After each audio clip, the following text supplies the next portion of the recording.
Doctor صاحب ایک اور سوال ہمارے سامنے یہ آتا ہے کہ جب ہم ایجوکیشن سسٹم کو دیکھتے ہیں اس کے ڈفرینٹ ڈائنامکس ہیں، اس کی ڈفرینٹ کی ہولڈرز ہیں، جس میں سب سے امپورٹنٹ ایک تو اسٹوڈنٹ کا رول ہے، پھر ٹیچر کا رول ہے، اور پھر پیرنٹس بھی اس میں شامل ہیں۔ ہم عموماً یہ دیکھتے ہیں کہ اسکول اور کالج سسٹم کے اندر پیرنٹس کی زیادہ توجہ اور ان کا زیادہ کنسرن بچوں کی پرفارمنس پہ ہوتا ہے، based on their result, grades, A stars. So اس حوالے سے آپ کیا سجیسٹ کریں گے پیرنٹس کو کہ سب کچھ ہی پرفارمنس کا سکسیس کرائٹیریا یا انڈیکیٹر صرف ریزلٹس کے اوپر جو گریڈس مینشن ہے وہی ہے، یا بچے کی جو گروتھ ہے اور اس کی لرننگ ہے اس کے حوالے سے آپ کیا سجیسٹ کریں گے پیرنٹس کو؟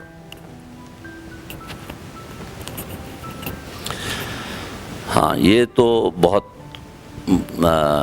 اہم ایک موضوع ہے جو پیرنٹس کی بہت زیادہ کنسرن ہے۔ اب سوال یہ ہے کہ پیرنٹس کی یہ کنسرن کیا ہے، کیوں ہے؟ پہلے ہم اس کے اوپر کرتے ہیں، چونکہ یہ بہت اہم سبجیکٹ ہے اور بہت تفصیل طلب بھی ہے، تو میں ایک دو چیزوں کا ذکر کروں گا۔ سب سے پہلی چیز تو یہ ہے کہ اکثر پیرنٹس بچوں میں اپنی محرومیوں کا مداوع تلاش کر رہے ہوتے ہیں، یعنی کہ انہوں نے شاید ان کے رزلٹس نہیں آئے اور ان کے خیال میں ان کی ترقی جو تھی ان رزلٹس کے نہ ہونے کی وجہ سے نہیں ہوئی، تو وہ یہ چاہتے ہیں کہ ان کا بچہ جو ہے نا وہ تمام وہ کام کرے جو ان سے نہیں ہو سکے، اور یہ بھی جو سوچ ہے کہ یہ اتنی اہمیت ہے، ظاہری بات ہے جب وہ بچے تھے تو اس وقت نہیں تھی ان کے اندر، لیکن وہ پھر بھی اس مقام پر پہنچ گئے کہ بچے کو ایک اچھی جگہ انہوں نے ڈال۔ تو ایک تو یہ مسئلہ ہوتا ہے کہ یہ جو ایکسپیکٹیشن ہے کہ وہ کام جو میں نہیں کر سکا وہ میرا بچہ کرے،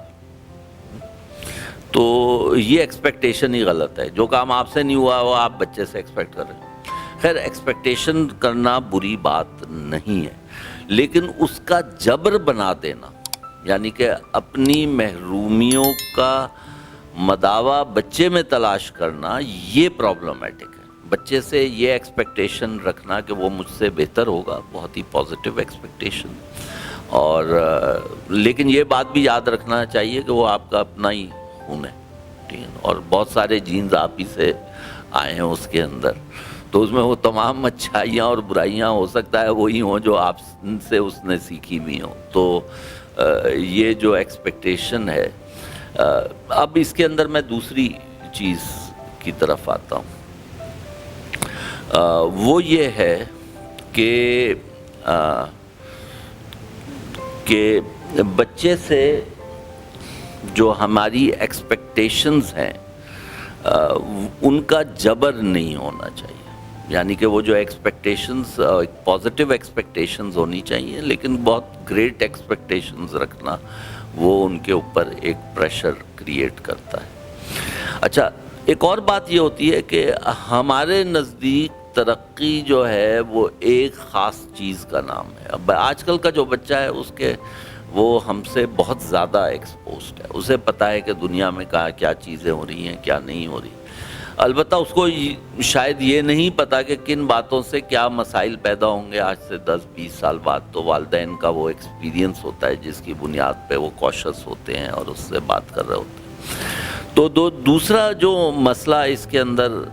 پیرنٹس کی طرف سے آتا ہے کہ وہ جو ایکسپیکٹیشنز ہیں اس کے لیے وہ خود رول ماڈل نہیں بنتے۔ اچھا، ایک تو یہ ہے کہ وہ خود رول ماڈل بننے کی کوشش کریں، لیکن اگر وہ نہیں بن سکتے تو ان کو چاہیے کہ وہ بچوں کو ایسے لوگوں کے پاس لے کر جائیں جو ایک اچیویبل رول ماڈلز ہوں۔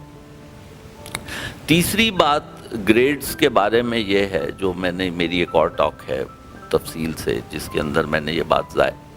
پہ ایمفسائز کیا ہے کہ گریڈز کا تعلق اس کے فیوچر ارننگ سے پیدا کرنا جو ہے نا وہ اسلامی طور پہ صحیح نہیں ہے۔ ہمارا ایمان یہ ہے کہ رزق اللہ تعالیٰ نے ہمارے لیے رکھا ہوا ہے، اور جتنا ہے وہ ہمارے لیے اتنا پہلے سے ہے، تو ہم کچھ بھی کریں ہمیں اتنا رزق ملنا ہے۔ وہ اللہ کی مرضی ہے کہ ہمیں کتنا رزق دے گا، کہاں سے دے گا، کب دے گا. تو یہ سمجھنا کہ میں اس کی رزق بڑھاؤں گا یہ کام کر کے، یہ بہت ہی پرابلمٹک اسمپشن ہے. لیکن ہاں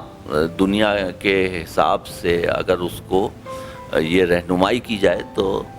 وہ بہتر ہے. اس کے اندر ایک اور جو مسئلہ ہوتا ہے کہ بچے کو یہ بتانا کہ بھائی اس کے علاوہ کوئی اور طریقہ ہی نہیں ہے، یہ صحیح نہیں ہے. بچے کو ہمیں یہ بتانا ہوتا ہے کہ صحیح راستہ کیا ہے، اور صحیح راستے کے کرنے سے اس کو کیا فوائد حاصل ہو سکتے ہیں، اور وہ راستہ جو آپ کے خیال میں صحیح نہیں ہے اس کی وجہ سے اس کو کیا مسائل کا سامنا کرنا پڑ سکتا ہے. تو یہ دو چیزیں اگر ہم بچے کو سکھائیں تو وہ اپنی اس کو بہتر کر سکتا ہے. تیسری ایک اور جو بات اس کے اندر آتی ہے کہ ہر بچہ مختلف ہوتا ہے. ابھی کل پرسوں ہی ایک پیرنٹ میرے پاس آئے اور انہوں نے کچھ یہ بات کی کہ یہ میرے تیسرے نمبر کا بچہ ہے، اور اس بچے کے اس سے جو بڑے دو بچے ہیں وہ کلاس میں ہمیشہ پوزیشن لیتے تھے، اور یہ سلو ہے اور یہ پوزیشن نہیں لیتا، پڑھائی میں یہ کام نہیں کرتا، اور یہ ڈسٹریکٹڈ رہتا ہے، اور یہ اچھل کود کر رہا ہوتا ہے، یہ ہوتا ہے. تو میں نے چند سوال کیے تو وہ بڑی مجھے اس میں پریشانی ہوئی. میں نے ان سے پوچھا کہ کوئی کھیل کھیلتا ہے یہ بچہ؟ تو انہوں نے کہا کہ نہیں، وہ تو میں رات کو دیر سے آتا ہوں. اماں نے کہا کہ نہیں، وہ تو ہمارے گھر میں اویلیبل نہیں ہے. تو میں نے ان کو بتایا کہ ایک چھوٹا بچہ جو ہوتا ہے نا، اس کو کم از کم 2-3 مطلب 5 سال کے بچے کو تو 5 گھنٹے دن میں بھاگنا چاہیے